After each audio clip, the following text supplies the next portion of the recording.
Flight attendant Brittany sneers at Zoe's worn leather bag, whispering, "budget passenger," to her colleagues. They laugh until CEO Gerald Thompson appears, announcing, "Everyone, meet my daughter and your new supervisor." Their mockery freezes as Zoe reveals her father owns 60% of the airline. Before we dive into this shocking story of underestimation and justice, where are you watching from today? If you're ready to witness how appearances can be deceiving and karma comes full circle, hit that like button and subscribe now. How would you react if someone mocked you, unaware of who you really are? Zoe Thompson was not your average 23-year-old. With her recently earned Stanford MBA, she had graduated at the top of her class, impressing professors with her innovative thinking and natural business acumen. Her thesis on ethical corporate transformations had even been published in several business journals. But Zoe's brilliance wasn't just the product of excellent education, it was in her blood. Her father, Gerald Thompson, had built an empire from nothing. Growing up in the roughest neighborhoods of South Chicago, Gerald had known hunger and discrimination firsthand. At age 12, he started shining shoes outside luxury hotels where wealthy businessmen rarely made eye contact with him. By 16, he was working 3 jobs while finishing high school. One fateful day, he overheard 2 executives discussing an investment opportunity while shining their shoes. Gerald took his entire savings of $300 and invested in the company they mentioned. That single decision changed everything. "Never forget where you came from," Gerald often told Zoe. "Our wealth isn't just money, it's responsibility." The Thompson family history was a testament to perseverance.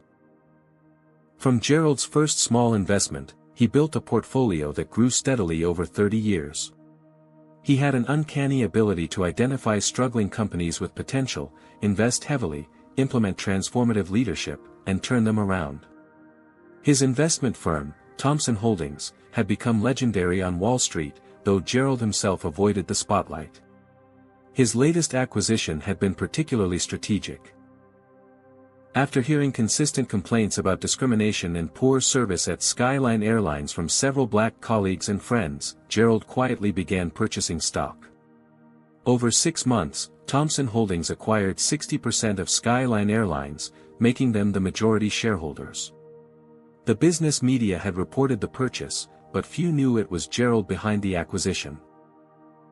"Companies reflect their leadership," Gerald had explained to Zoe over dinner at their Chicago penthouse the night before her flight. "Skyline has a culture problem that starts at the top." Despite their immense wealth, Forbes estimated the Thompson family net worth at $4.8 billion. Zoe had been raised with strong values of humility and frugality. She lived in a modest apartment during college rather than the luxury condo her father offered to buy. She worked summer jobs like her peers. And she treasured items of sentimental value over expensive status symbols. The cheap, leather bag that would soon become central to her story was perhaps her most prized possession. It had belonged to her mother, Elaine, who had died of cancer when Zoe was 15. Elaine had carried that bag every day as she built her own successful career as an attorney representing disadvantaged clients. The worn leather, patched in several places, held more meaning for Zoe than any designer handbag ever could. "This airline needs transformation from the inside," Gerald had explained, laying out his plan for Zoe to join the company. "I want you to learn it from the ground up. Start as a supervisor, understand the operation, then work your way into leadership." Zoe had initially been reluctant. "Dad, I was thinking of joining a tech startup or maybe even your investment firm." "Why an airline?" Gerald's expression had grown serious. "Because this isn't just business, Zoe. This is about dignity. Every day, thousands of people entrust their safety and comfort to these companies. When they discriminate against people who look like us, it's not just bad business, it's harmful. I bought this airline because I want you to transform it." After considering her father's words, Zoe agreed. But she had one condition: "I want to experience it as a passenger first. No special treatment. I want to see how they operate when they don't know who's watching." Gerald had smiled, pride evident in his eyes. "That's my girl. Always thorough." What neither of them fully realized was how Skyline's culture problems went beyond occasional poor service. The airline had a documented history of discrimination complaints that had been systematically buried by the current management. Black passengers were 3 times more likely to be downgraded, questioned about their tickets, or receive substandard service. Employee diversity was abysmal, with minorities concentrated in lower-paying positions and virtually absent from leadership roles. These were the issues Zoe would soon confront firsthand, all because of a leather bag that told a story the flight crew was too prejudiced to understand. On a crisp Tuesday morning, Zoe Thompson arrived at Chicago O'Hare International Airport for Skyline Airlines Flight SL 342 to New York. She had deliberately dressed in simple jeans, a plain black t-shirt, and minimal jewelry, comfortable travel attire that offered no hints of her family's wealth or her new position at the company. Her mother's worn leather bag hung from her shoulder, containing her laptop, notebook, and the contract finalizing her role as the airline's new vice president of customer experience, a position the current staff had no idea existed yet. The terminal was buzzing with early morning travelers. Zoe joined the first-class check-in line, ticket pulled up on her phone. When her turn came, she approached the counter with a polite smile. "Good morning. Flight SL 342 to JFK, please," she said, showing her digital ticket. The gate agent, a middle-aged woman named Patricia, glanced at Zoe, then at her screen. "Economy check-in is over there," she said without looking up, pointing to a much longer line. "I have a first-class ticket," Zoe clarified, keeping her voice friendly. Patricia looked skeptical but checked her system. "Oh. So you do." Her tone suggested surprise, as if Zoe didn't fit her mental image of a first-class passenger. Nevertheless, she processed the boarding pass and directed Zoe to the premium lounge. Inside the lounge, Zoe selected a quiet corner seat and began observing. She noticed how staff warmly greeted certain passengers while merely nodding at others, particularly those who were black or brown. Small disparities in service became apparent. White executives received proactive offers of coffee refills while an Indian woman in a business suit had to request service twice. After an hour, the boarding announcement came. Zoe gathered her belongings and headed to the gate. That's when she first encountered Brittany Walker, the chief flight attendant who would soon regret her assumptions. Brittany stood at the gate entrance, a tall blonde woman with a tight smile that didn't reach her eyes. As Zoe approached with her first-class boarding pass, Brittany's gaze lingered on Zoe's casual clothing and worn leather bag. "First-class passengers this way," Brittany said, gesturing to the left entrance while subtly trying to direct Zoe to the right. "Yes, I know," Zoe replied, showing her boarding pass. "That's where I'm headed." Brittany's smile tightened further as she scanned the pass.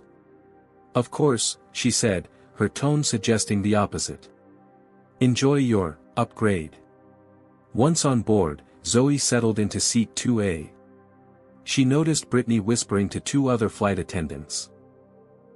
Amy Chen, an Asian American woman who giggled at whatever Brittany was saying, and Jason Miller, a thin man who kept glancing in Zoe's direction. "Probably used points," Zoe overheard Brittany say in the galley, not quite quietly enough. "That bag looks like it came from a thrift shop." Amy's response was even less discreet, budget passenger playing first class for a day. Zoe remained calm, quietly opening her notebook while keeping her ears tuned to their conversation. Years of being underestimated had taught her patience. She watched as other first-class passengers boarded and received warm greetings from the same crew that had barely acknowledged her presence. When pre-departure drinks were served, Jason approached the white businessman in 2B first, despite Zoe having been seated earlier. "Champagne, sir," he offered with deference. "Just water for me, thanks," the man replied. When Jason finally turned to Zoe, his demeanor changed noticeably. "Anything to drink?" he asked flatly. "Orange juice, please," Zoe responded with a deliberate smile. "We might have some left," he said, though the drink cart was clearly fully stocked. When he returned, he placed the juice on her tray without a napkin, some of it sloshing over the side. As boarding continued, Zoe noticed another black passenger, a well-dressed man in his 40s named Elijah Davis, according to the greeting he received from a fellow passenger. Being questioned repeatedly about his seat assignment in business class. The gate agent had actually come on board to verify his ticket, something Zoe hadn't seen happen to any other passenger. Throughout the boarding process, Zoe discreetly used her phone to take notes, documenting times, names, and specific incidents. This wasn't just about her experience now, she was gathering data for the changes she planned to implement. The final boarding announcement came, and the plane prepared for departure. Brittany passed through the cabin performing final checks. When she reached Zoe's row, she paused, eyeing the worn leather bag stowed beneath the seat in front. "You'll need to put that in the overhead compartment," she said firmly. "It fits completely under the seat," Zoe replied. "And I'd prefer to keep it with me." "It's policy," Brittany insisted, though Zoe had read the airline's guidelines thoroughly and knew smaller bags were permitted beneath seats. Rather than argue, Zoe nodded and reached for her bag. As she did, Brittany's eyes caught sight of a patch on the side, a small, hand-stitched repair. "Nice designer bag," Brittany muttered sarcastically to Amy as they moved to the galley. Their laughter carried back to Zoe, who quietly placed her mother's precious memento in the overhead bin. The plane taxied and took off, and the true pattern of service became even more apparent. Drink orders for white passengers were remembered perfectly, others required repeated requests. When meal service began, Zoe noticed she was consistently served last in her section, and her request for a vegetarian meal, which she had pre-ordered, was, mysteriously, not in their system. "We can give you the chicken instead," Brittany offered with false sympathy. "I don't eat meat," Zoe replied calmly. "I confirmed the vegetarian meal when I checked in this morning." "Well, these things happen," Brittany said dismissively. "Maybe next time print out your confirmation." From across the aisle, Elijah Davis spoke up. "The same thing happened to me on my last Skyline flight. Seems to be a pattern." Brittany's smile vanished. "We're doing our best, sir," she said coldly before moving away. Zoe and Elijah exchanged knowing glances. Without words, they recognized a shared experience. One all too familiar to black travelers across America. What the crew didn't realize was that their behavior wasn't just unprofessional, it was being meticulously documented by someone with the power to transform the entire airline. Their mockery of Zoe's cheap bag would soon prove to be the most expensive mistake of their careers. 2 hours into the flight from Chicago to New York, the tension in the first-class cabin had become palpable. Zoe Thompson sat quietly reviewing documents on her tablet while occasionally jotting notes in her leather-bound journal. Each interaction with the crew provided more evidence of the discrimination she'd been sent to address. Brittany Walker made her way down the aisle with the beverage cart, serving white passengers with practiced charm and efficiency. When she reached Zoe's row, her demeanor shifted noticeably. "Something to drink?" she asked without making eye contact. "Water, please," Zoe replied. "No ice." Brittany poured the water carelessly, filling the cup too close to the brim. As she handed it over, the cup tilted, sending cold water cascading onto Zoe's lap. "Oh!" Brittany exclaimed with exaggerated surprise. "So sorry about that." The insincerity in her voice was unmistakable. She offered a single cocktail napkin. Clearly insufficient for the spill, before quickly moving on to the next passenger. Zoe sat in her dampened clothes, taking a deep breath to maintain her composure. The businessman beside her, witnessing the incident, offered his unused napkins. "That seemed intentional," he murmured. "Are you okay?" "I'm fine, thank you," Zoe responded, dabbing at her jeans. "Just another day of flying while black." The man looked uncomfortable but nodded in understanding. After several minutes without any follow-up assistance from the crew, Zoe pressed the call button. Jason appeared, looking annoyed. "Yes," he asked curtly. "I'd like to speak with the flight supervisor, please," Zoe requested calmly. Jason's eyebrows raised slightly. "Regarding?" "The water spill and the overall service I've received today." "I'll see if Kenneth is available," Jason replied before walking away, making no effort to address the wet seat. 10 minutes passed before Kenneth Rogers, the flight manager, appeared. A tall man with thinning hair and an air of authority, he stood in the aisle looking down at Zoe. "I understand there's an issue?" he asked, his tone suggesting the issue was Zoe herself. "Yes," Zoe began professionally. "One of your flight attendants spilled water on me and made no real effort to help. That's just the latest in a series of poor service incidents I've experienced today, which seem to be selectively applied to certain passengers." Kenneth's expression hardened. "Our crew is highly trained and professional. Accidents happen during turbulence." "There was no turbulence," Zoe pointed out. "And this follows being questioned about my seating assignment, served last consistently, and having my pre-ordered meal lost." "I'm sure you're mistaken about being targeted," Kenneth replied dismissively. "We treat all our passengers equally at Skyline Airlines." From across the aisle, Elijah Davis cleared his throat. "Excuse me, but I've noticed the same pattern. Both on this flight and previous ones." Kenneth turned to Elijah with barely concealed annoyance. "Sir, this doesn't concern you." "Actually," came a voice from behind, "I've been watching too." An elderly white woman with silver hair. Her seat placard identified her as Martha Green, leaned forward. "The service disparity is quite obvious to anyone paying attention." Kenneth's face flushed. "Ma'am, please return to your seat. We can't have passengers disrupting the cabin." "Asking for equal treatment is hardly a disruption," Martha replied firmly. "That's enough," Kenneth snapped. "If this continues, I'll be forced to have security meet the aircraft upon arrival." The threat hung in the air. Several passengers exchanged uneasy glances. Do you think Kenneth's threat was appropriate in this situation? Comment 1, if you believe he abused his authority, or 2, if you think he was just doing his job. This kind of power dynamic plays out daily in situations like these, and I'm curious about your thoughts. Hit that like button if you've ever witnessed or experienced similar treatment while traveling. Zoe remained unruffled.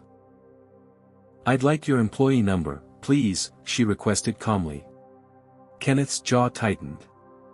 "I don't have to provide that. Actually, according to Skyline's own policy manual, Section 4.3, you're required to provide identification when formally requested by a passenger," Zoe stated, her knowledge of the airline's policies catching him off guard. "How would you know that?" he asked suspiciously.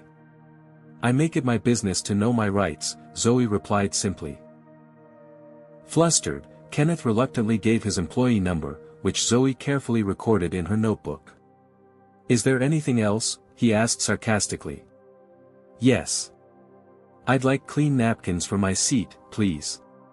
Kenneth signaled to Brittany, who approached with a handful of napkins, dropping them unceremoniously onto Zoe's tray. "Your bag looks familiar," Brittany remarked with a smirk. "I think I saw one like it at the thrift store last week." The deliberate attempt to embarrass Zoe in front of other passengers created an uncomfortable silence. "Appearances can be deceiving," Zoe replied cryptically.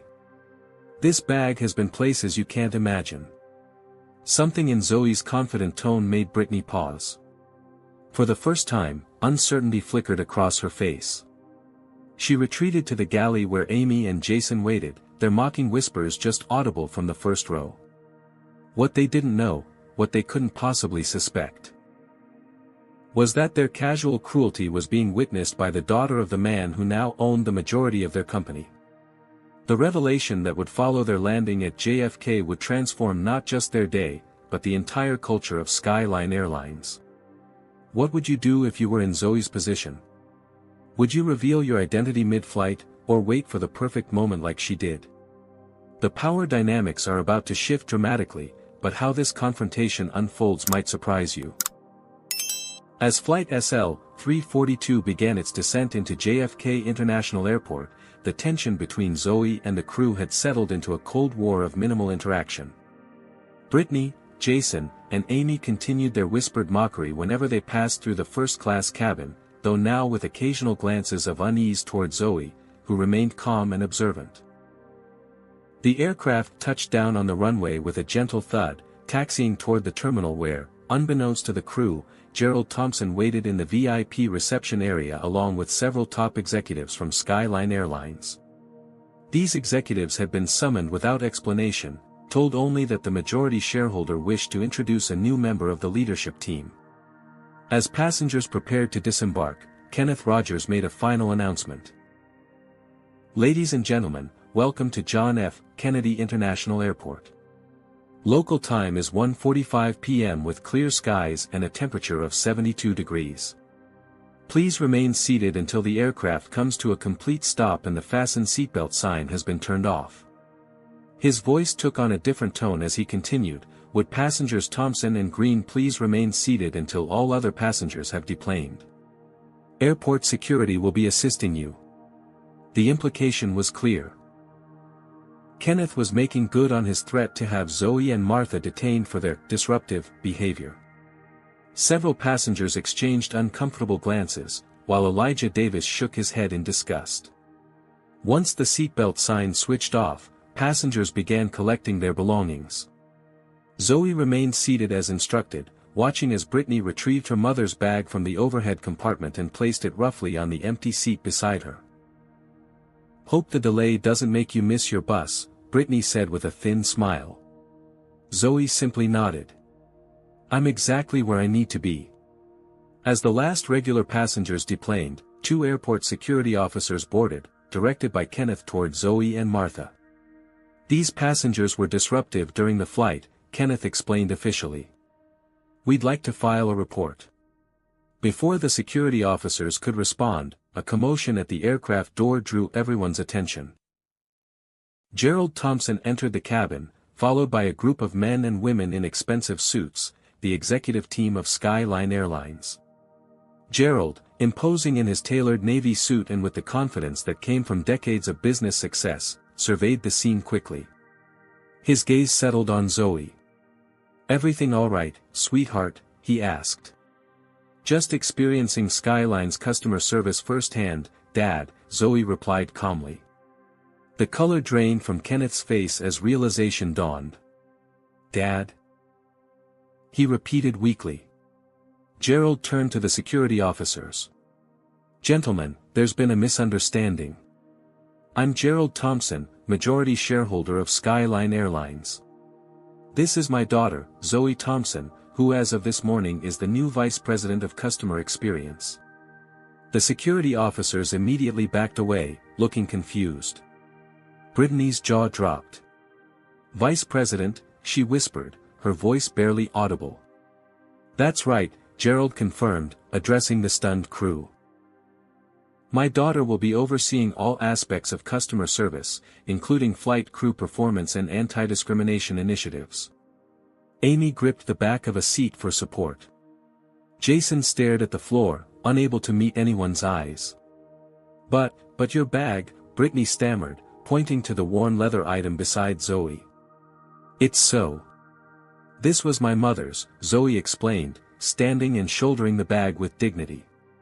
"She taught me that true value isn't about appearance or price tags. It's about character and how you treat others." She turned to her father. Unfortunately, those lessons seem to be lacking at Skyline. Kenneth attempted damage control. "Mr. Thompson, there's clearly been a misunderstanding." "If we had known, that's precisely the point," Gerald interrupted. "You shouldn't need to know who someone is to treat them with dignity.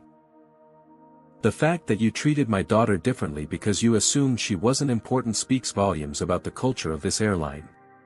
The executives who had accompanied Gerald looked mortified. Among them was a silver-haired man with a permanent scowl, Taylor Jenkins, the current CEO. "Gerald, perhaps we should discuss this privately," Taylor suggested, eyeing the crew nervously. "Actually, I think right here is perfect," Gerald replied. Zoe's experience today wasn't a unique incident, was it? Martha Green stepped forward. Certainly not. I've witnessed similar behavior on multiple Skyline flights. When I saw how these young people were being treated today, I couldn't stay silent. Elijah Davis, who had lingered near the exit, rejoined the conversation. It happens all the time. Most of us just suffer through it because complaining never leads anywhere. Brittany, desperate to save her job, began to cry. Please, Mr. Thompson, I had no idea. I would never, you would never what? Zoe asked quietly. Treat someone with respect unless you knew they had power over you. That's not reassuring. Kenneth attempted a different approach. Ms. Thompson, we value all feedback and will certainly review our procedures. Perhaps there was a misunderstanding about your vegetarian meal and, there was no misunderstanding, Zoe cut in. Just as there was no turbulence when Brittany spilled water on me. Just as there was no policy requiring my bag to be stored overhead when smaller bags beside me remained under seats. Gerald checked his watch. I've arranged for a conference room at the terminal. I think it's time we had an emergency meeting about the future of customer experience at Skyline Airlines. He turned to the security officers. Gentlemen, would you please escort Ms. Walker, Mr. Rogers, Mr. Miller, and Ms. Chen to conference room A? The rest of the executive team and I will join shortly. As the crew was led away, their faces ashen with the realization of what had transpired, Zoe approached Martha. Thank you for speaking up, she said warmly. Not everyone would have taken that risk. Martha smiled. At my age, dear, you stop fearing consequences and start fearing regrets. I couldn't watch that treatment and say nothing. Gerald wrapped an arm around his daughter's shoulders. You okay, Zoe?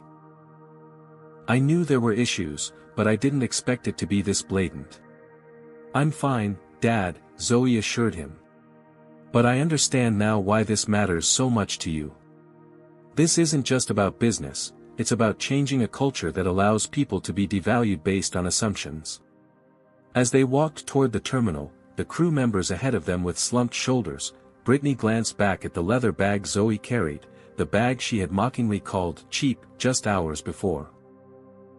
In that moment, she began to understand that its value, like the character of its owner, couldn't be judged by superficial appearances.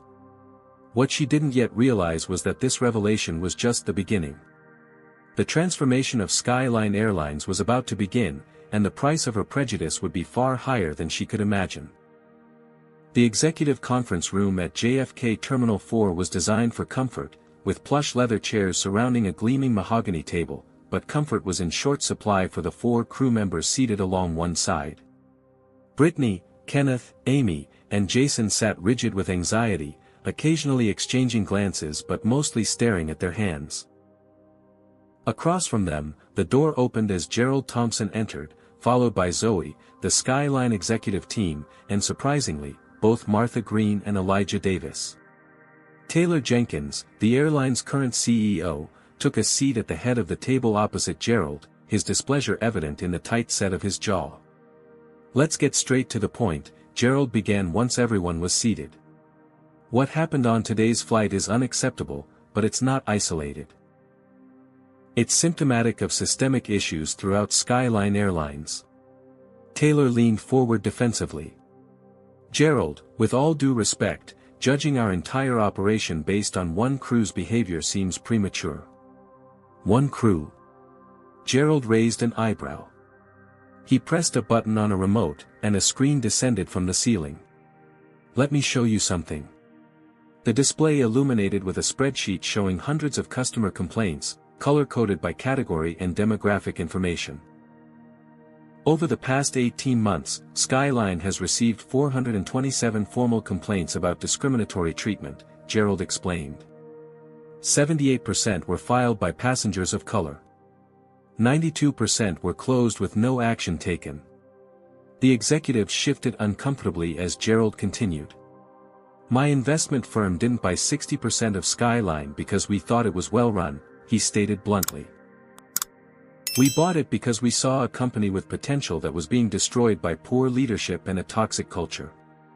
Taylor's face reddened. Now wait just a minute. No, you wait, Gerald interrupted. For too long, you've brushed these issues under the rug.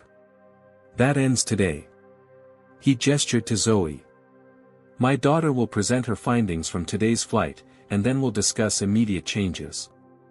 Zoe opened her laptop, connected it to the display, and stood. Despite being the youngest person in the room, she commanded attention with her confidence and poise. Today, I experienced firsthand what many passengers have reported, she began. From check-in to deplaning, I documented 17 distinct incidents of disparate treatment. She displayed a timeline with detailed notes and timestamps. Chief Flight Attendant Walker questioned my first-class ticket despite visual confirmation, Zoe continued, clicking through to show more evidence. My pre-ordered meal was lost. Water was spilled on me without proper assistance offered. And throughout, there was ongoing mockery of my appearance and belongings. Brittany stared at the table, tears streaming down her face. Ms. Thompson, we deeply apologize, Kenneth began, his voice strained. This is not representative of I have recordings, Zoe interrupted, pressing another button. The room filled with Brittany's voice clearly saying, budget passenger playing first class for a day, followed by laughter from Amy and Jason. The silence that followed was deafening. But the most troubling aspect, Zoe continued, was the immediate threat of security intervention when passengers simply asked to be treated equally. She played the recording of Kenneth's threat. Martha Green nodded solemnly. I've flown with Skyline for 20 years and have witnessed this pattern escalating. When I saw how these young people were being treated, I had to speak up. Elijah Davis, who had been quiet until now, cleared his throat. I should introduce myself properly. I'm Dr. Elijah Davis, Professor of Organizational Psychology at Columbia, and consultant for Thompson Holdings. The crew members looked up in shock. Mr. Thompson hired me 3 months ago to document customer experiences across Skyline's routes, Elijah explained.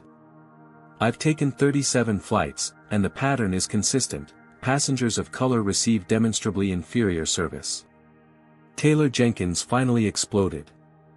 This is a setup. You can't just send spies onto our flights and record our staff without consent. Gerald remained calm. Actually, Taylor, as majority shareholder, I can authorize internal quality reviews. Everything was done legally, as our counsel will confirm. He nodded toward a serious-looking woman in a gray suit, who nodded back. Furthermore, Gerald continued, this isn't just about today.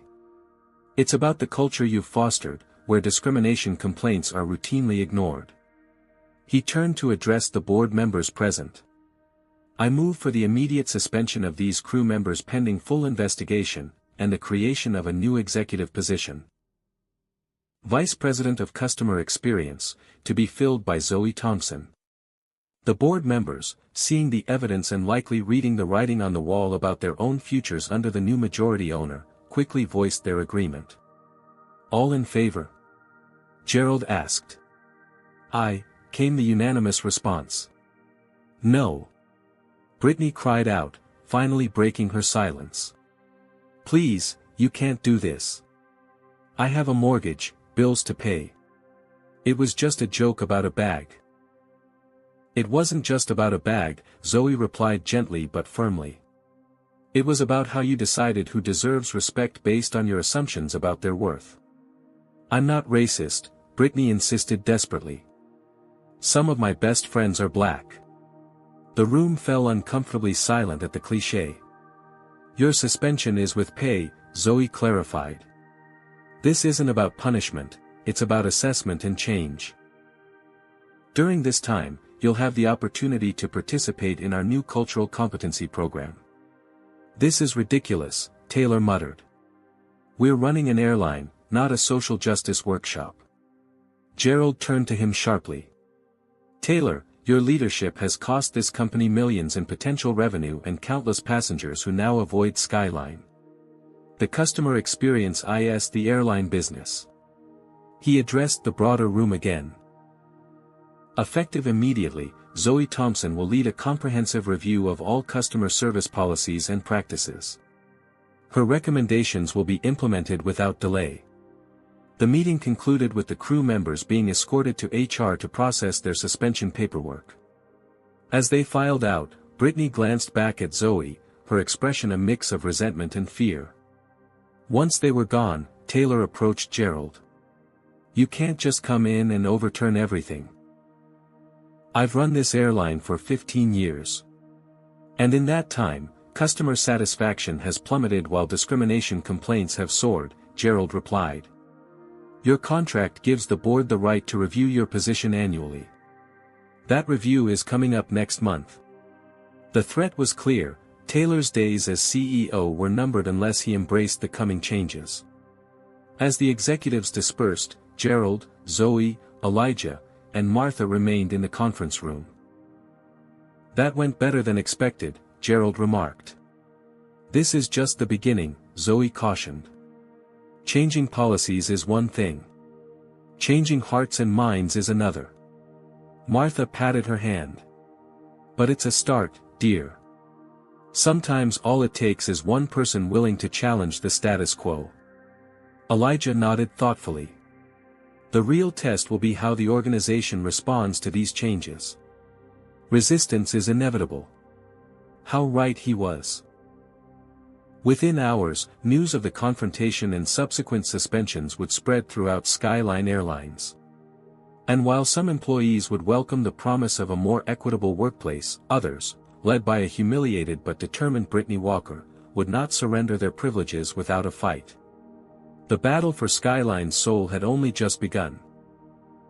1 week after the infamous Flight SL-342, Zoe Thompson sat in her new office at Skyline Airlines headquarters in Chicago, reviewing the mountain of work ahead of her. The walls were still bare except for a framed photo of her mother, Elaine, and the worn leather bag now hung proudly on a decorative hook beside her desk, a reminder of both where she came from and why her mission mattered. As the newly appointed Vice President of Customer Experience, Zoe had spent her first days meeting department heads, reviewing policies, and establishing her team. Most employees had been welcoming, if cautious, curious about the young black woman who had arrived with the authority of the majority shareholder behind her. But not everyone was happy about the changes coming to Skyline. Zoe's assistant, Rebecca, knocked lightly on the open door. "Ms. Thompson. Your 10 o'clock is here." "Thank you, Rebecca. Send them in." The Human Resources Director, James Wilson, entered carrying a thick folder. His expression was grim. "Good morning, James," Zoe greeted him. "You look troubled." "Because I am," he replied, placing the folder on her desk. "We have a situation developing." Inside the folder were printouts of internal messages, social media posts, and what appeared to be a petition. "What am I looking at?" Zoe asked, scanning the documents. "Brittany Walker has become vocal during her suspension," James explained. "She's rallying support among the crew members, claiming she was unfairly targeted and that the new diversity initiatives are reverse discrimination." Zoe examined a screenshot of a private Facebook group titled, "Save Skyline's Soul." The posts were disturbing, claims that she was unqualified, that her father was engaging in woke capitalism, and that the suspensions were political correctness gone mad. "How many employees are involved?" she asked. "At least 60 have joined the group. Mostly flight crews, but some ground staff too. They're planning to file a formal grievance and have contacted the flight attendants union." Zoe leaned back in her chair, processing this information. "They have the right to organize and express concerns. That's not the issue. What concerns me is the misinformation. Have you seen this?" She pointed to a post claiming she had fabricated the recordings from the flight. James nodded. "It gets worse. There have been incidents." "What kind of incidents?" "Yesterday, someone accessed the new training materials for the cultural competency program and altered them. The versions sent to several departments contained offensive content. How did that happen? We're investigating, but it appears someone with administrative access made the changes. Zoe made a note. And what else? James hesitated. Your company email was spoofed to send a message to all staff announcing that white employees would be required to attend special, privilege reduction, sessions. Obviously, no such thing exists, but it created quite an uproar before we could correct it. As they were speaking, Zoe's phone buzzed with a notification. A news alert from the Chicago Business Journal, trouble at Skyline, employees claim discrimination in new diversity push. And now it's reached the media, Zoe noted, showing James the headline.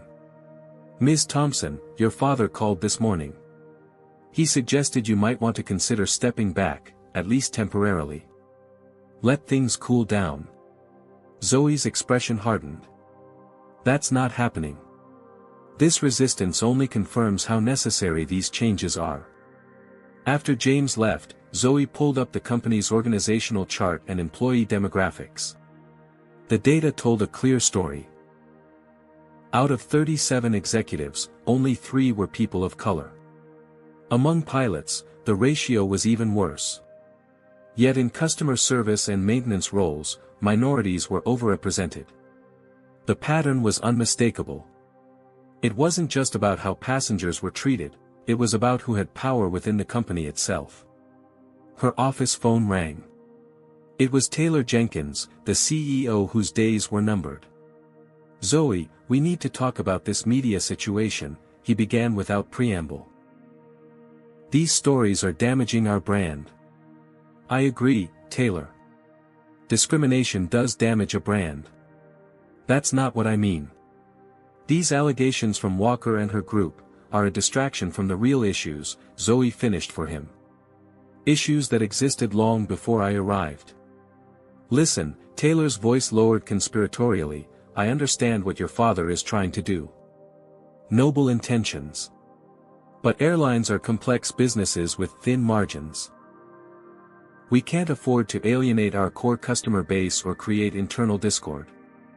And who exactly is this core customer base you're worried about alienating by treating all passengers with dignity? Zoe asked pointedly.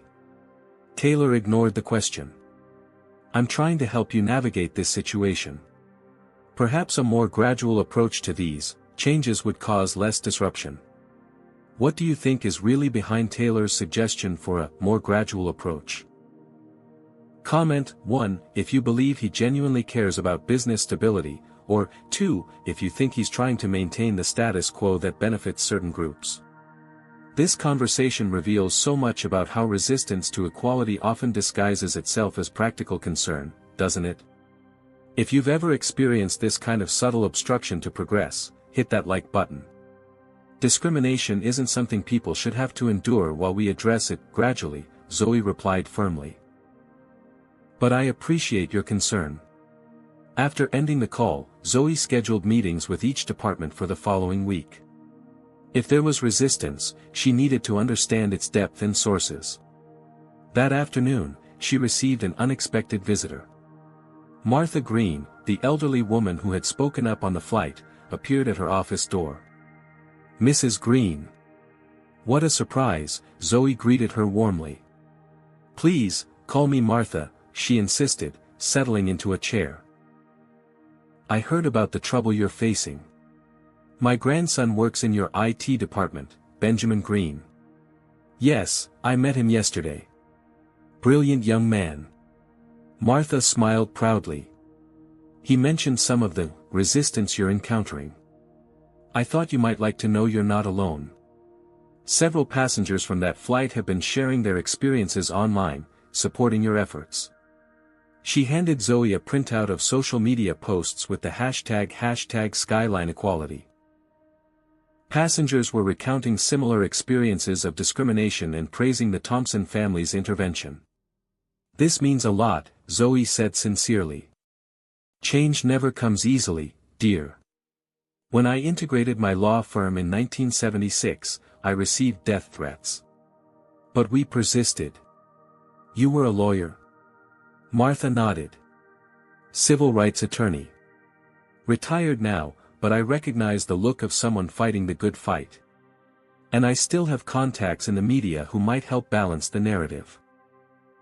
As Martha left, Zoe felt renewed determination. She opened her laptop to find another email from Taylor, this one marked, confidential. Inside was a proposal, a substantial personal bonus for her if she would recalibrate the timeline for diversity initiatives to minimize operational disruption. It was a bribe, thinly veiled as a performance incentive. Zoe forwarded the email to her personal account and continued working. The evidence against Taylor was mounting, but she needed more before confronting him directly. That evening, as she prepared to leave, Rebecca rushed in. Ms. Thompson, you need to see this. She handed Zoe her phone, displaying Skyline's internal portal. There, in place of the company announcement section, was a crude photoshopped image of Zoe as a puppet with Gerald Thompson pulling her strings. The caption read, "Daddy's girl destroys Skyline." It was removed within minutes, Rebecca explained, but everyone saw it. Do we know who posted it? The system shows it came from Brittany Walker's login, but she claims her credentials were stolen. Zoe sighed. The sabotage was escalating, becoming more personal and vicious. But she wouldn't be deterred. Let IT know I want a full security audit, she instructed. And Rebecca? Schedule a company-wide town hall for Monday. It's time I addressed these issues directly. As she left the building, Zoe noticed a small group of employees watching her from across the lobby.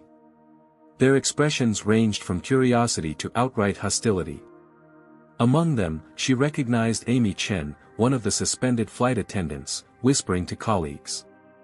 The resistance was organizing, becoming bolder. But what they didn't understand was that Zoe Thompson hadn't come to Skyline to be liked, she'd come to transform it. And no amount of sabotage would prevent her from completing her mission. What they didn't know was that their very resistance was providing the evidence she needed to make the case for just how deeply the problems ran at Skyline Airlines. The question now was, how far would they go to protect their privileged positions, and what would it take to break through their defenses? How would you handle this kind of resistance if you were in Zoe's position? Would you confront it head-on or try to win people over gradually? The battle lines have been drawn, and the next move could determine whether Skyline Airlines transforms or remains stuck in its discriminatory past. 2 weeks into her role as VP of Customer Experience, Zoe Thompson sat in a secure conference room 3 floors below Skyline's main offices. The space had been converted into what employees now called the War Room, a headquarters for the comprehensive investigation Zoe had launched into the airline's practices. Your father thinks you're being too aggressive, said Vanessa Powell, the former federal prosecutor Zoe had hired to lead the independent investigation. A formidable black woman in her 50s with silver-streaked hair and piercing eyes, Vanessa had built her career taking down corporate malfeasance. My father bought this airline because of its discrimination problems, Zoe replied, sorting through a stack of documents. He knew it wouldn't be pretty. The walls of the war room were covered with charts, timelines, and photographs. A team of 5 investigators worked at computer stations, methodically piecing together the extent of Skyline's issues. What have we found today?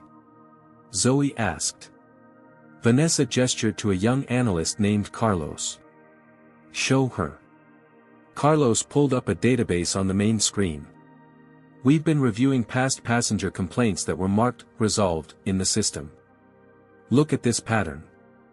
The screen displayed hundreds of complaints color-coded by demographic information and resolution type.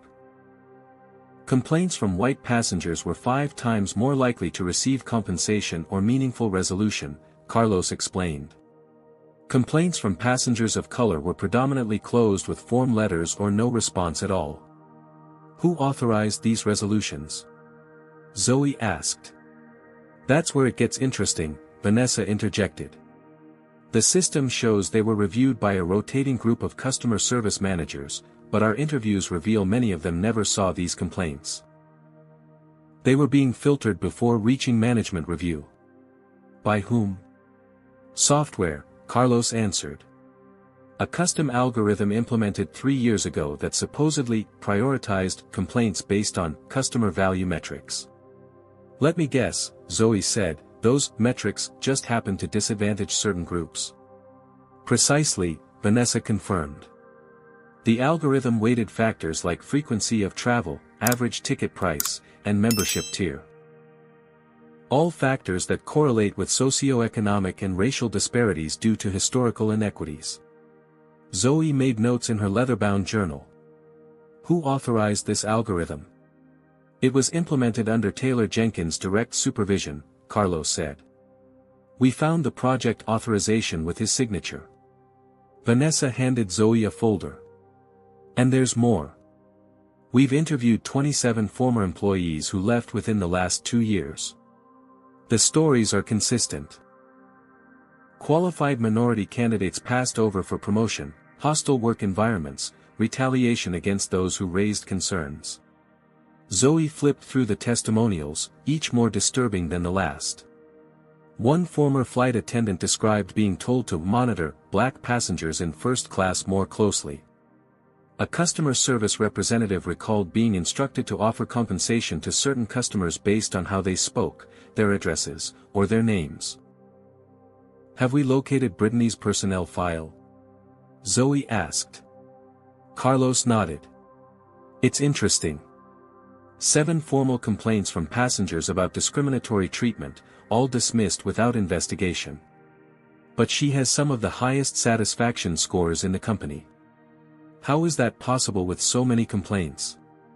Because, Vanessa explained, satisfaction surveys were primarily sent to passengers whose names the crew members themselves selected as providing feedback. Essentially, they could choose who rated them. The door opened, and Rebecca entered looking concerned. Ms. Thompson, the board is asking for a preliminary report on your findings. They're getting pressure from minority shareholders about the stock price. Since news of the investigation had leaked, Skyline's stock had dropped 17%. Investors were nervous about potential lawsuits and reputational damage. Tell them they'll have it by tomorrow, Zoe assured her. As Rebecca left, Zoe turned back to her team. What about Taylor? Have we found anything concrete linking him to covering up these issues? Vanessa smiled slightly. As a matter of fact, we have. She handed Zoe a tablet displaying an email chain.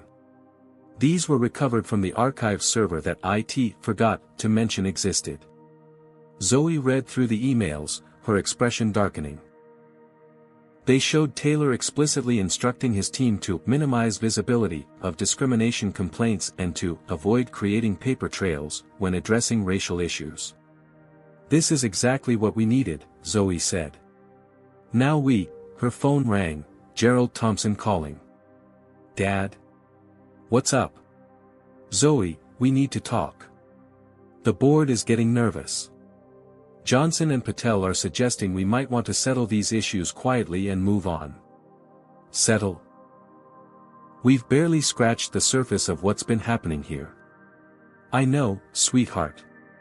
But they're worried about the stock price, potential lawsuits, so they want to sweep discrimination under the rug. Again. Gerald sighed. Not exactly.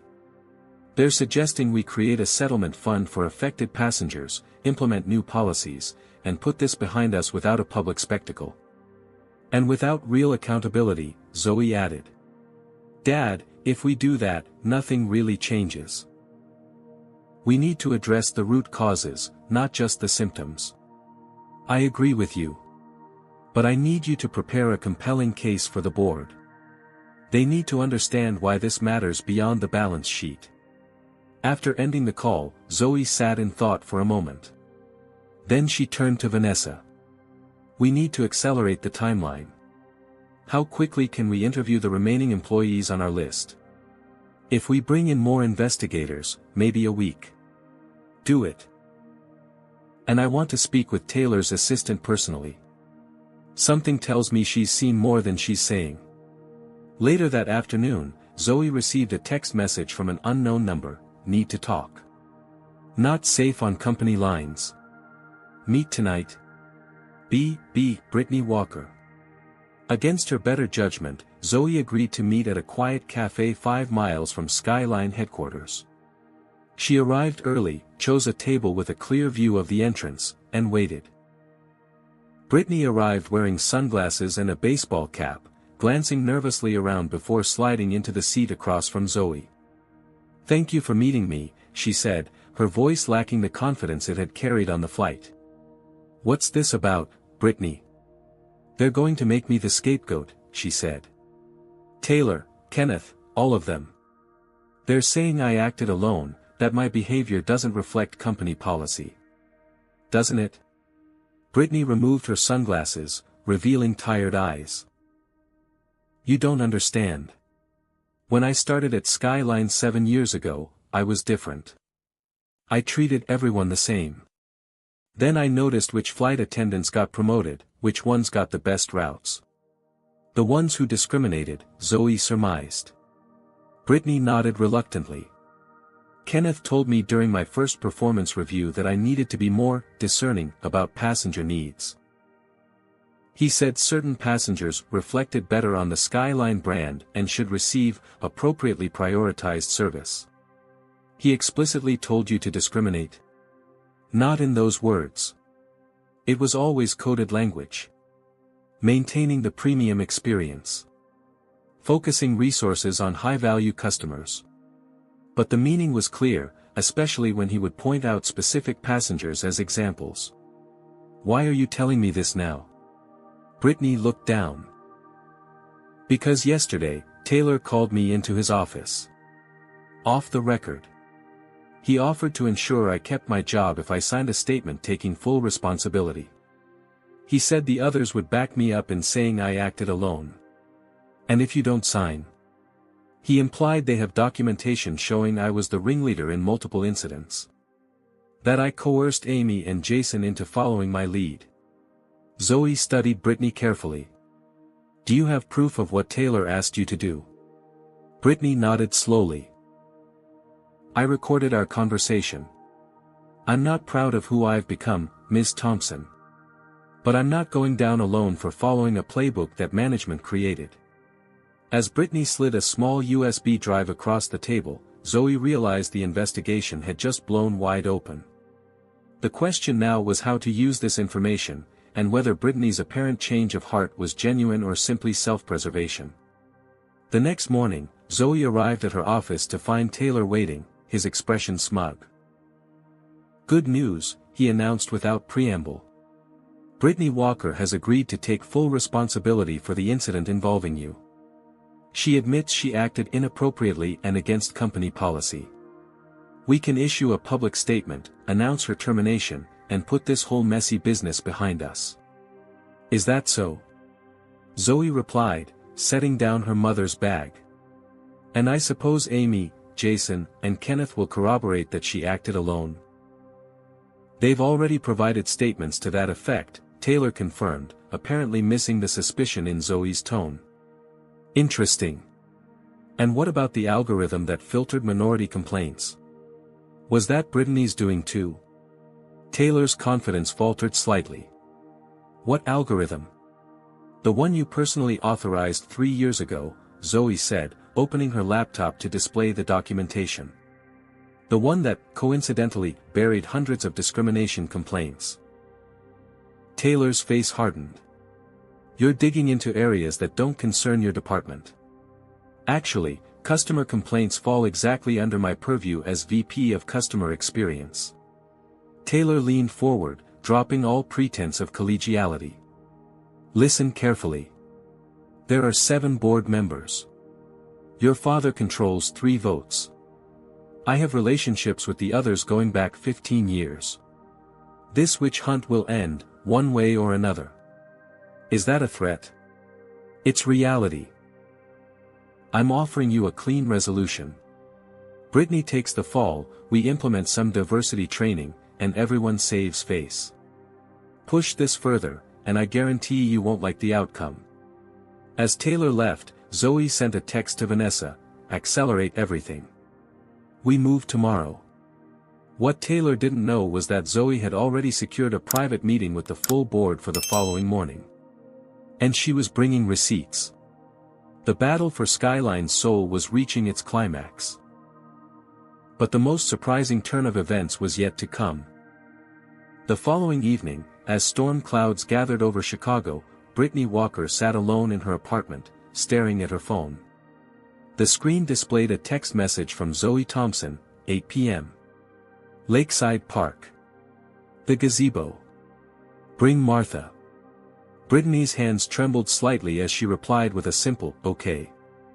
Then she called Martha Green, the elderly passenger who had witnessed everything on that fateful flight. She wants to meet us both, Brittany explained. I don't know why. I do, Martha replied cryptically. I'll be there. At precisely 8 o'clock, Brittany arrived at the gazebo overlooking Lake Michigan. The structure provided shelter from the light rain that had begun to fall, creating a rhythmic patter on its roof. Martha was already there, sitting calmly on a bench. Mrs. Green, Brittany greeted her awkwardly. Thank you for coming. Before Martha could respond, Zoe appeared, walking briskly through the rain under a black umbrella.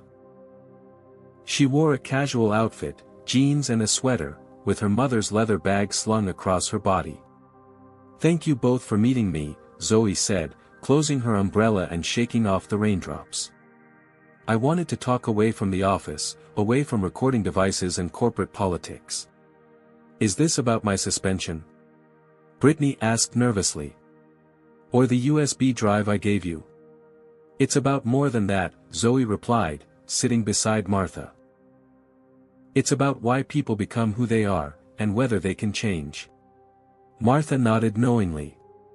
You want to understand Brittany's story? Yes, Zoe confirmed. Before I make final recommendations to the board tomorrow, I need to know who I'm really dealing with. Brittany looked between them, confusion evident on her face. I don't understand.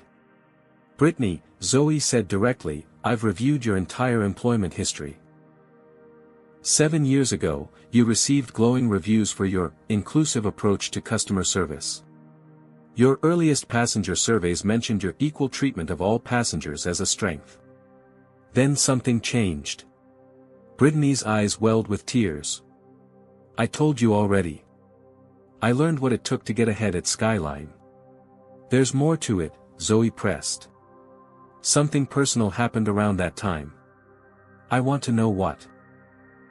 The only sounds for a moment were the rain on the gazebo roof and the distant rumble of thunder. Finally, Brittany took a deep breath. My younger sister, Alicia, she began, her voice barely above a whisper. She was dating a black man named Darnell. They were in love, talking about marriage. Our father, he's from a small town in Alabama. Old school. Racist. She spat the last word with unexpected venom. When Alicia brought Darnell home for Christmas, our father exploded. Said horrible things. Threw them both out. Alicia fought back, defended Darnell, defended their relationship. She chose love over our father's bigotry. Brittany wiped tears from her cheeks. I didn't. I stayed silent. Too afraid to stand up to him. Too afraid of being disowned like Alicia was. Then I watched as he systematically turned our entire extended family against her. Cousins, aunts, uncles who I'd seen be kind and loving my whole life suddenly spouting the same hateful rhetoric. And instead of fighting it, you internalized it, Martha observed gently. Brittany nodded. I started seeing the world through my father's eyes. It was easier than confronting the truth, that I was a coward who abandoned my sister when she needed me most. Her voice broke. 2 years ago, Darnell was killed in a car accident. Alicia was devastated. She reached out to me, desperate for family. And I told her I was busy with work.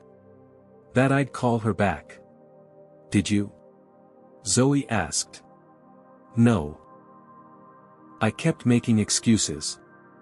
Then 6 months ago, Alicia overdosed. The police found my number listed as her emergency contact, but she was already gone by the time I got to the hospital. Brittany's composure finally shattered, sobs racking her body. The last thing my sister knew about me was that I chose comfort over courage. That I chose racism over her. Martha placed a comforting hand on Brittany's shoulder, her eyes reflecting deep understanding. When I saw you on that flight, Brittany continued, looking at Zoe through tears, with your worn bag and your quiet dignity, something in me snapped. You reminded me of Darnell. How he never lashed out, never fought back, just kept his head high. I hated you for it. Hated you for making me remember my shame. The confession hung in the rain-scented air, raw and painful. Thank you for your honesty, Zoe said after a moment. But understanding the source of prejudice doesn't excuse its impact. I know, Brittany whispered. I know that now. Martha, who had been quietly observing, spoke up. Zoe, I've lived long enough to see people change. Real change. Not just saying the right words, but transforming from the inside out. It starts with acknowledging the truth, no matter how ugly. Like Brittany just did, Zoe noted. Yes. The question isn't whether she deserves forgiveness, that's not for any of us to grant. The question is whether she deserves the chance to make amends, to become part of the solution. Zoe considered this, her expression thoughtful. What would that look like to you, Brittany? If you had the chance to make amends? Brittany straightened, wiping away tears. I'd want to help change the culture at Skyline. Not just for passengers, but for employees too. I'd want to share my story, how discrimination corrupts from within. How it cost me my sister. She paused. And I'd want to create a scholarship in Alicia's name for black students pursuing careers in aviation. The sincerity in her voice was unmistakable. That's a start, Zoe acknowledged. But words are easy. Change is hard. I know that too. As their unusual meeting concluded, the rain stopped and a sliver of moon appeared between the clouds. The three women walked together to the parking lot, an unlikely trio united by an extraordinary circumstance. The board meets tomorrow at 9, Zoe informed them. I'd like you both to be there. The following morning, Skyline Airlines boardroom was filled to capacity. The 7 board members sat at the main table, with Gerald Thompson at the head. Taylor Jenkins sat opposite him, flanked by his loyalists. Executives filled the remaining seats, with Zoe standing at the presentation podium. Behind her, unexpectedly, stood Brittany Walker, Martha Green, and a dozen current and former employees of various backgrounds. Taylor immediately objected. This is highly irregular. Board meetings are closed sessions, not public forums. Gerald raised a hand. As chairman, I've authorized this format. Proceed, Zoe. Zoe began by presenting the evidence they'd gathered, the discriminatory algorithm, the buried complaints, the systemic bias in hiring and promotions. She showed recordings of Taylor offering Brittany a deal to take the blame, and emails proving executive knowledge of the issues. But data doesn't tell the full story, Zoe continued. People do. One by one, employees stepped forward to share their experiences. A black pilot described being repeatedly passed over for promotion despite perfect evaluations. A Latina flight attendant recalled being told to tone down her accent. A Muslim ground crew member described religious harassment that management ignored. Taylor grew increasingly agitated. This is a publicly traded company, not a therapy session. We have a responsibility to shareholders. Exactly, Zoe agreed. And discrimination is expensive. She displayed a chart showing the estimated cost of Skyline's practices, lost revenue from alienated customer segments, employee turnover, legal exposure, and reputational damage. Conservative estimates put the 5-year impact at $342 million. The board members exchanged concerned glances. I've prepared two options for your consideration, Zoe continued. Option 1, a complete overhaul of Skyline's culture, policies, and leadership. She outlined a comprehensive transformation plan, including executive changes, training programs, and accountability measures. Option 2, she said, clicking to the next slide, which was intentionally blank, continues the status quo, and I tender my resignation effective immediately, after which my father will sell his shares to a competitor. Taylor jumped to his feet. This is blackmail. No, Gerald corrected calmly. It's business. I invested in Skyline because I believed it could change. If I'm wrong, I'll invest elsewhere. Taylor turned to the other board members. You can't let them strong-arm you like this. I've led this company through recessions, fuel crises, a pandemic, and a culture of discrimination that has cost us hundreds of millions, finished board member Janet Wong, who had been silent until now. I've reviewed Ms. Thompson's findings independently. They're solid. So have I, added James Richardson, another board member Taylor had counted as an ally. My daughter flies Skyline regularly. She's black. The thought that she might be treated the way these employees describe. He shook his head. Taylor realized he was losing control. In a desperate move, he turned to Brittany. You already admitted it was you, not company policy. Tell them the truth. All eyes turned to Brittany, who stepped forward, visibly nervous but determined. The truth is that I became what Skyline rewarded, she stated clearly. I was taught by my superiors that discriminatory behavior was the path to advancement. I participated in a system designed to marginalize certain passengers while prioritizing others. And I did it to get ahead. She turned to face Zoe directly. I can't undo what I did to you, or to countless others. But I can help ensure it never happens again. The board called for a vote. The result was unanimous, with even Taylor's longtime allies abandoning him. Skyline Airlines would implement Zoe's transformation plan in full. Taylor, his face flushed with anger, gathered his papers. You'll regret this. All of you. The only regret, Gerald replied evenly, would be continuing to allow discrimination to damage people's lives and dignity, and our business. As Taylor stormed out, the room fell silent. Then Martha Green, still standing with the employees, began to applaud. Others joined in, the sound swelling until it filled the boardroom. Zoe raised her hands for quiet. This isn't a victory celebration. It's the beginning of hard work. Real change isn't announced in boardrooms, it's built day by day, interaction by interaction. She turned to Brittany. Are you ready for that kind of work? Brittany nodded solemnly. More than ready. The transformation of Skyline Airlines was officially underway. But as Zoe looked around at the faces, hopeful, skeptical, determined, she knew that the hardest part still lay ahead. Policies could be rewritten overnight, hearts and minds would take longer. What no one in that boardroom could have predicted was just how dramatically Skyline would change over the next 6 months, or how those changes would ripple through the entire airline industry. 6 months later, Zoe Thompson stood at the podium in Skyline Airlines' newly renovated headquarters atrium. Behind her hung a massive banner displaying the company's new slogan, Skyline, where everyone belongs. The space was filled with employees, media representatives, and industry observers for what Business Week had dubbed the most remarkable corporate transformation of the decade. At 33, Zoe had recently been named CEO of Skyline Airlines. The youngest black female airline CEO in American history. Her father, Gerald, had stepped back to focus on other investments, confident in his daughter's leadership. 6 months ago, Zoe began, her voice carrying through the atrium. Skyline Airlines was making headlines for all the wrong reasons. Today, we gather to share the results of our journey toward becoming the most inclusive airline in the industry. She gestured toward a digital display showing key metrics.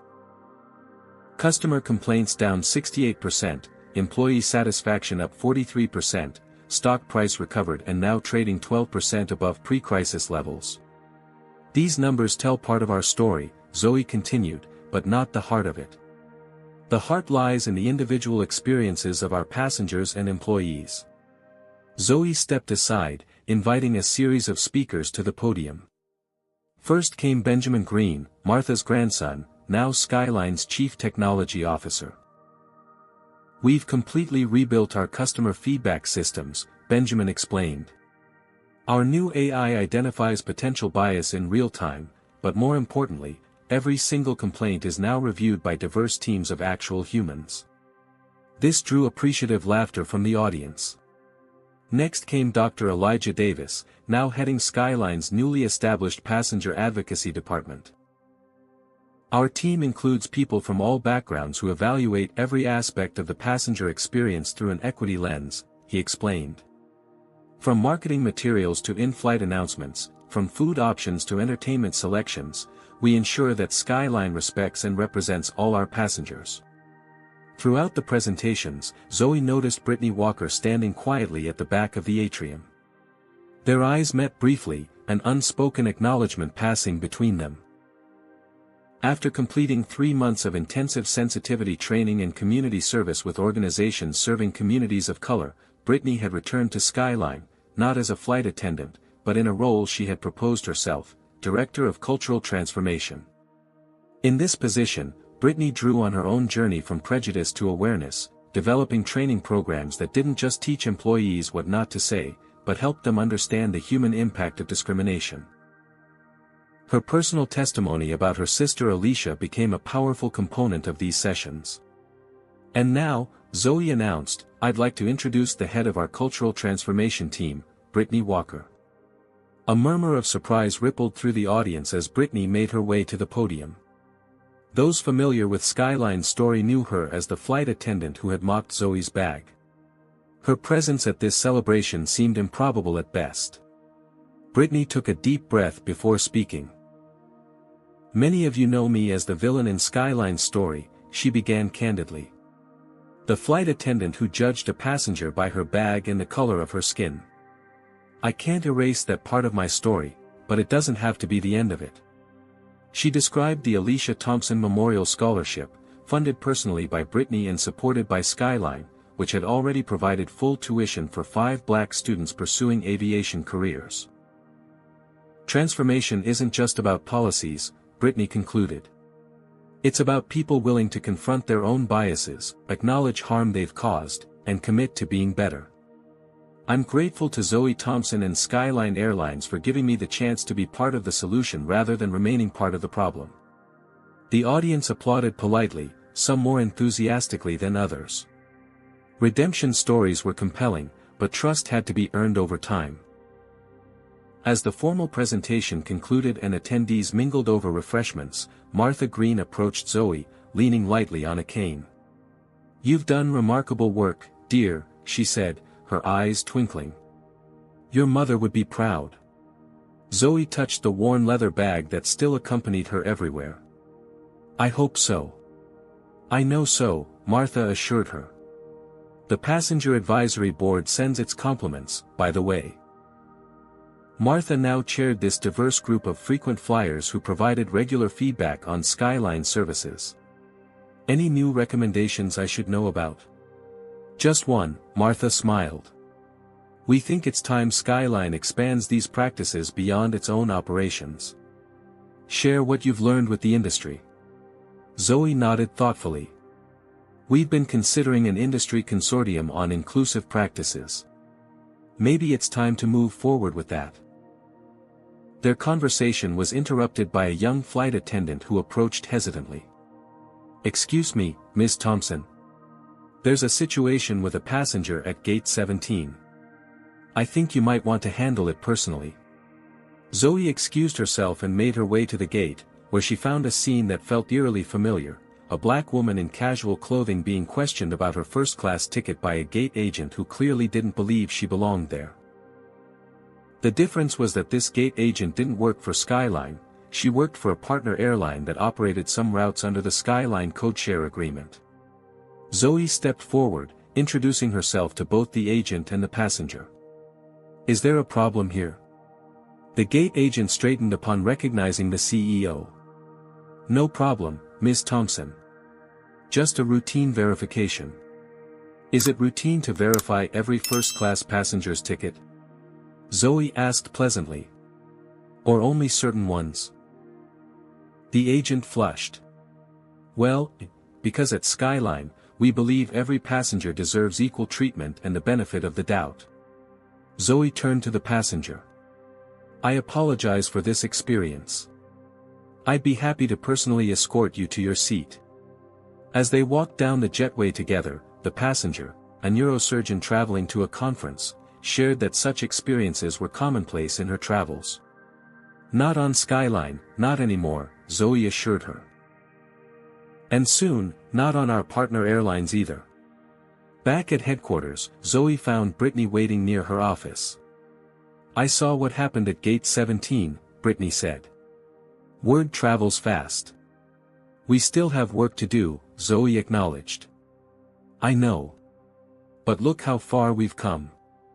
Brittany gestured toward the window overlooking the tarmac, where a Skyline plane was being prepared for departure. Its crew represented a rainbow of backgrounds, all working together seamlessly. "Did you ever imagine this 6 months ago?" Zoe asked. Brittany shook her head. "Never. I was too caught in my own biases to see what was possible. You know what I think about every day?" Zoe touched her mother's leather bag. "How often we judge people based on appearances. Your crew saw a worn bag and assumed you knew my worth. You had no idea that bag represented my most precious values. And now it's become a symbol throughout the company," Brittany noted. "I heard new employees are actually asking about the famous bag during orientation." They shared a smile at the irony. Later that evening, as Zoe prepared to leave her office, her father called. "I saw the press coverage of today's event," Gerald said. "You've exceeded even my expectations, Zoe." "Thanks, Dad. But we're just getting started. That's my girl. Always looking ahead." His voice softened. "Your mother would be so proud." After ending the call, Zoe stood at her office window, watching Skyline planes take off and land in the distance.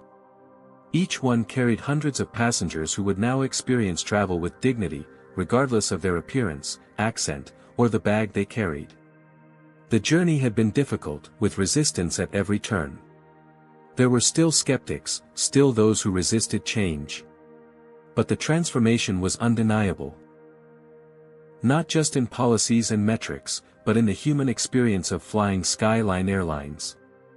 As she shouldered her mother's worn leather bag and headed for the door, Zoe reflected on how a single moment of discrimination had sparked a movement. How assumptions about a cheap bag had led to a complete reimagining of what air travel could be. Sometimes, she thought, the most powerful changes begin in the most unexpected ways. This story reminds us that true change requires both courage and accountability. Zoe Thompson didn't just identify discrimination, she systematically dismantled it by addressing its root causes within Skyline's culture. Her approach teaches us that transformation isn't about quick fixes or public relations, it's about examining systems that enable prejudice and rebuilding them with intention. Brittany's journey illustrates how prejudice often stems from personal wounds. Her path from discriminator to advocate shows that redemption is possible through genuine accountability, not just apologies. Martha demonstrates the power of allyship. Sometimes standing up for others means risking your own comfort. Perhaps most importantly, this story challenges us to examine our own assumptions. We all carry biases that influence how we treat people based on superficial judgments. Gerald and Zoe used their privilege not just for personal comfort but to create systemic change that benefited everyone. The most powerful message is that dignity shouldn't depend on status. Whether you carry a designer handbag or a worn leather memento, you deserve respect. And when organizations fail to provide that basic dignity, transformation must come from leadership willing to prioritize humanity over the status quo. What do you think about Zoe's approach to transformation? Would you have given Brittany a second chance, or do you believe some actions can't be redeemed? I'd love to hear your thoughts in the comments below. If you've ever been judged based on appearances or faced discrimination, share your experience. Don't forget to like this video, subscribe to our channel for more powerful stories, and hit that notification bell so you never miss an upload. Your support helps us continue sharing these important messages about overcoming prejudice. Thank you for watching, and remember, appearances can be deceiving, but character speaks volumes.